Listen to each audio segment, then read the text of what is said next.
Fermín López has exploded onto the scene, and what he's about to do next will shock you. It's a rocket from Fermín López.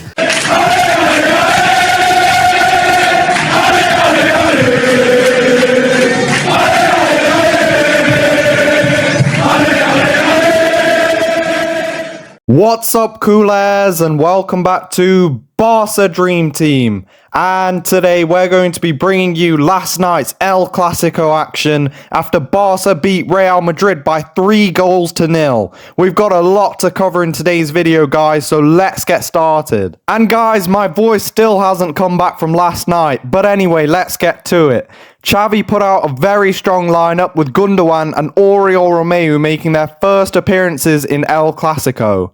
And we were wondering before the game about exactly how the midfield would shape up. It was a 4-3-3 on paper, but it was more of a 3-4-3 with a box in midfield.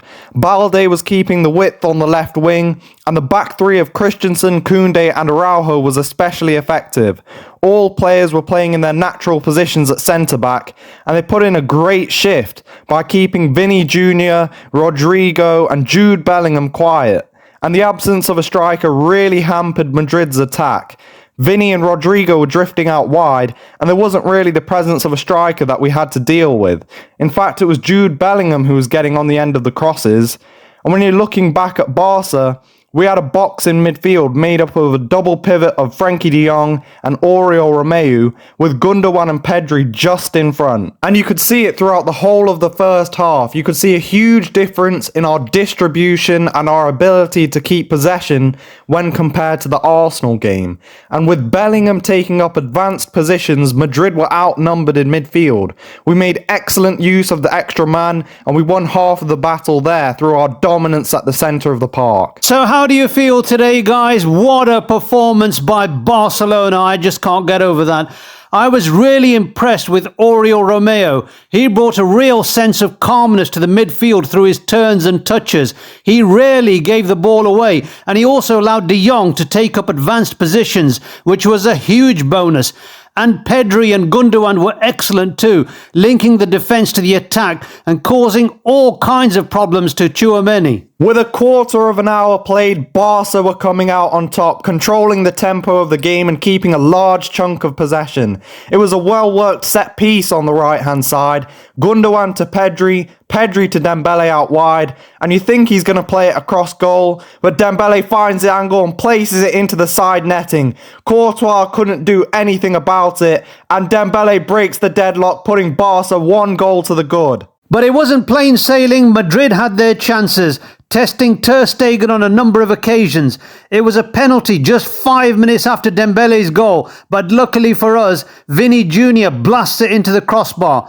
Ter Stegen dived to the right and was beaten, but a little bit of luck kept our lead. And there were a few injury scares too. Andreas Christensen and Gundogan both made way within the first half with minor injuries. But Araujo soldiered on through the first 45, having been battered by Tchouaméni and thrown into the advertising board by Militao. Fermín López and Rafinha came on with just under half an hour to go, and Barca held the 1-goal lead up to the 75th minute when Xavi made 9 changes, with Koundé and Marc the only ones to play the full 90. We switched system to a more rigid 4-4-2 to tighten things up at the back, but Madrid were piling on the pressure with a shot from Vini and a header from Joselu flying wide of Ter Stegen's posts.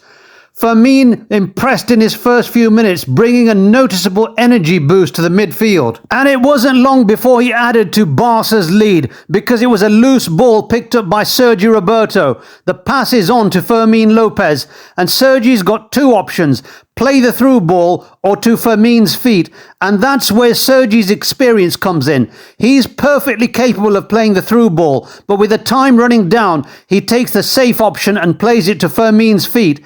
But Fermín doesn't want to play it safe. He takes a touch and drives forward. One more touch just to set himself, and then bang! It's a rocket from Fermín López, and he fires the ball into the top corner. He's doubled Barca's lead, scoring his first El Clasico goal with just 5 minutes to go, and he's wheeling away in celebration. He even got a bit emotional when he realised the importance of what he'd just done. But Fermin sets the emotions aside, and what he's about to do next will shock you. In injury time, Fermin makes another surging run forward. It's a curling through ball to Ferran Torres, who's making a good run up top, but Ferran's still got a lot to do. It's not an easy finish.